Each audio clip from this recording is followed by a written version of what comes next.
Bom dia para você, bom dia para sua família. Nós estamos começando Palavra do Cardeal, nosso encontro semanal com Dom Odilo Scherer, Cardeal Arcebispo de São Paulo. Bom dia, Dom Odilo.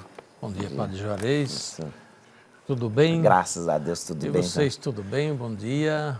Nós estamos... Mais um domingo, estamos no fim do mês de julho. Final do mês de julho já, praticamente terminamos o mês de julho. Acabaram as férias. Acabaram as férias, agora volta trânsito, volta tudo, né? É verdade, né? Pois é, e o que nos traz esse domingo? Nesse domingo, a primeira coisa que nós geralmente falamos e conversamos com o senhor é sobre o Evangelho. O Evangelho de hoje, né, nós celebramos o 17º domingo do tempo comum, 17º domingo do tempo comum. O Evangelho é o Evangelho de João, capítulo 6, versículo de 1 a 15. Distribuiu-os aos que estavam sentados, tanto quanto queria. A multiplicação, né, dos pães, né? É o Evangelho da multiplicação dos pães e ali aparecem dois momentos, né? De um lado, Jesus, que vê a multidão, se compadece da multidão, faminta, cansada e não querendo sair de perto de Jesus. Tanto que chega no final do dia, os apóstolos começam a ficar impacientes e a dizer a Jesus: despede o povo, né?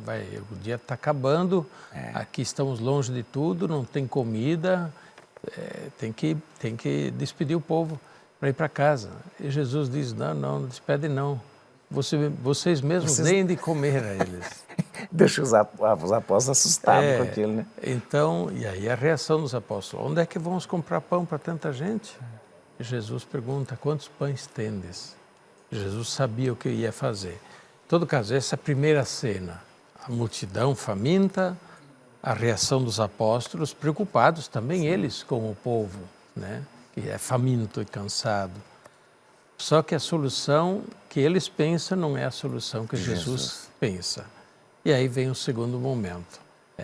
Jesus manda trazer os poucos pães que tem e faz a multiplicação, manda distribuir. E distribuem para todos e no fim sobra mais do que tinha no começo. A cena fala justamente da multiplicação do pão enquanto se coloca em comum. Quando se coloca em comum, não vai faltar. Só que é claro, ali, mesmo colocando 6 pãezinhos em comum, para uma multidão não seria nada. Sim. Só que com o poder de Jesus Cristo, o poder de Deus que estava nele, que é o pão da vida, porque todo o resto, depois do Evangelho... O capítulo 6 é todo sobre o pão, né? Então, é uma introdução para falar, depois de tudo o resto, que termina dizendo: Jesus é o pão da vida. Jesus é o pão da vida. Precisa se alimentar de Jesus muito mais do que com o pão que mata a fome, enche o estômago. Mas aí volta ao começo. O povo não queria sair de perto de Jesus, queriam ouvir Jesus. O povo não estava nem pedindo comida para Jesus. O povo está pedindo para ouvir Jesus. E o final do Evangelho volta de novo para o ouvir Jesus. A quem iremos nós, Senhor? Só Tu tens palavras de vida eterna. São Pedro que fala. É bonito isso, né? Que no fim, o pão que alimenta o corpo é muito necessário, mas ainda mais necessário o outro pão. O pão que é Jesus Cristo, a palavra de Deus. Dom Odilo, eu vou perguntar para o senhor, essa solução fácil, ou talvez meio de que os apóstolos tiveram, claro, humanamente, vamos resolver isso de um modo mais fácil. Manda o pessoal embora, né? Essa é uma coisa muito humana isso, né? A gente resolve de um jeito mais fácil e de não querer se comprometer também, né? É uma tentação que temos, naturalmente, resolver as coisas jogando a responsabilidade. Não é um problema meu, Não é né? um problema meu. Não é problema meu, né? Jesus ensina, porém, que devemos nos envolver quando vemos as pessoas em necessidade. Quando vemos alguém sofrendo, alguém com fome, alguém desabrigado. São as obras de misericórdia, mais uma vez. Não ter o coração insensível diante das necessidades do próximo. Mas não apenas uma preocupação intelectual, né? Um sentimento vago, mas se comprometer de fato. Os apóstolos estavam preocupados, mas eram mais de uma preocupação de um sentimento intelectual. Manda embora esse povo, ele não tem o que comer. E Jesus diz: vocês deem de comer a esse povo. Jesus, depois, ele mesmo é quem dá de comer ao povo. Quer dizer, se envolveu. Acho que é uma lição muito importante, a gente não simplesmente dizer, vão embora. Aliás, depois é São Tiago que vai dizer, que adianta vocês dizerem, está tudo bem, muito bem, olha, vão em paz, Deus acompanha vocês, e a pessoa está com fome. Né? Então, São Tiago diz, não, dá de comer, dá ajuda, veste, etc., socorre a necessidade, e então, sim, Deus estará agindo através de você. E mesmo esse comprometimento que a gente deve ter, porque existe um jeito muito fácil de rezar pelos que sofrem, dizendo assim, olha, Senhor, tem gente passando fome, vamos rezar por ele. Tem gente passando frio, vamos rezar por ele. E Jesus fala, não, vocês, porque a gente espera sempre que Deus faça alguma coisa, que Deus faça um milagre, que Deus acabe com a fome no mundo, que Deus acabe com as misérias da humanidade. Mas Jesus fala... Nesse caso, a gente, muito mais do que pedir pelas pessoas que passam fome, a gente deveria pedir por nós, para que encontremos a solução. E que juntos nos sensibilizemos, que façamos a justiça social, que sejamos fraternos, solidários, muito concretamente. Façamos alguma coisa concreta para socorrer quem está perto de nós. Dei vós mesmos de comer, né, que Jesus fala. Vocês vão fazer alguma coisa, né? Dom Dilo, nessa semana que a gente vive, sábado que vem, é dia 4, que é um dia muito interessante, muito bonito, principalmente para os padres, que é justamente o dia de São João Maria Vianney, né? Do cura d'Ars. E é o dia do padre também, né? É dia do padre porque é São João Maria Vianney. Mas iniciamos o mês de agosto, que é o mês das vocações, no verdade, Brasil. Você tem razão. Né? É o mês em que nós tomamos consciência de modo especial das várias vocações na igreja, rezamos pelas vocações, procuramos criar uma consciência vocacional nas nossas paróquias, nossas famílias, o que é muito importante.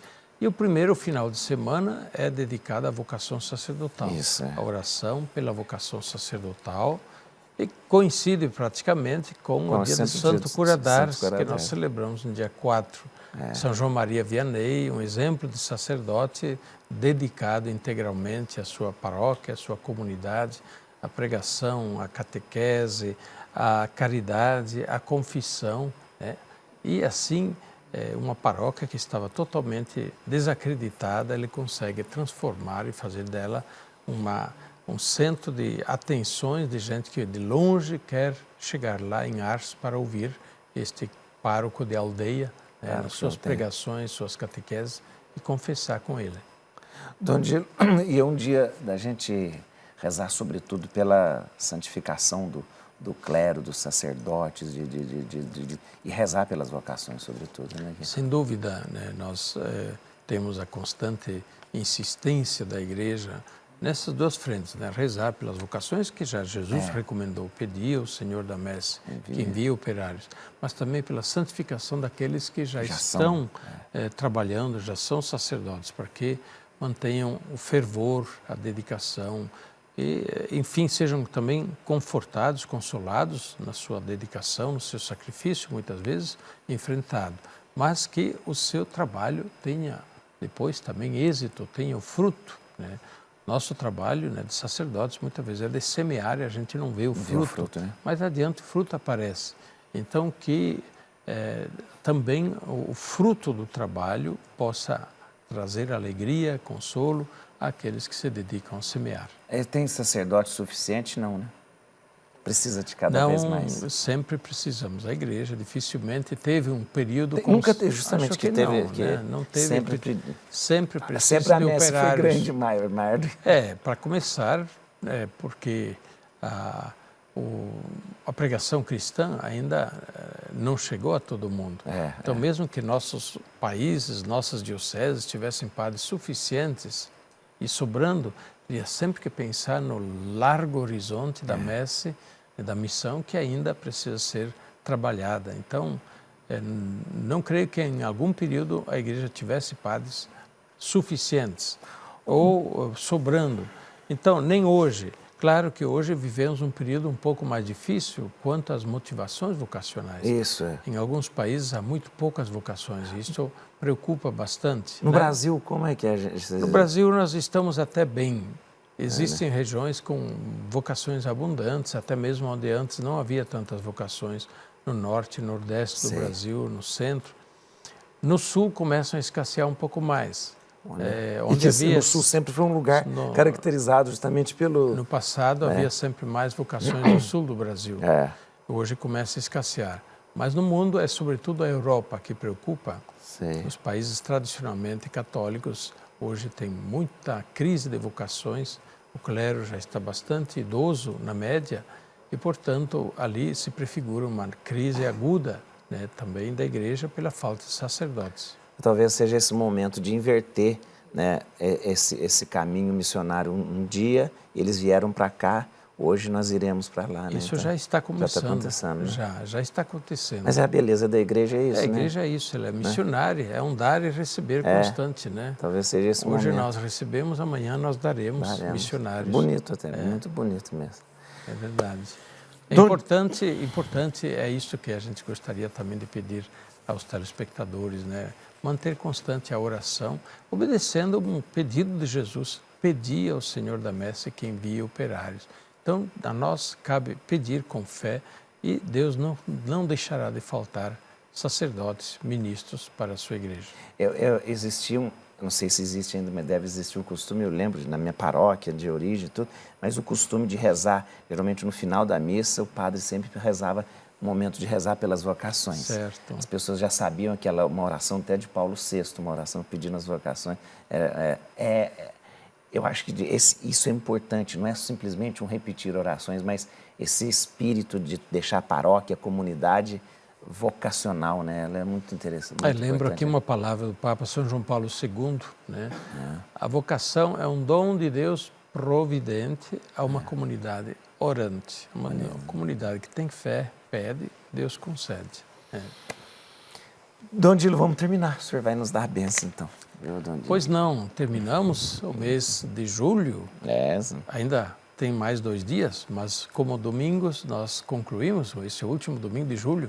E eu quero agradecer a sua companhia durante esse mês e também desejo um bom começo do mês de agosto, iniciando os trabalhos do segundo semestre, os estudos para os estudantes, as escolas.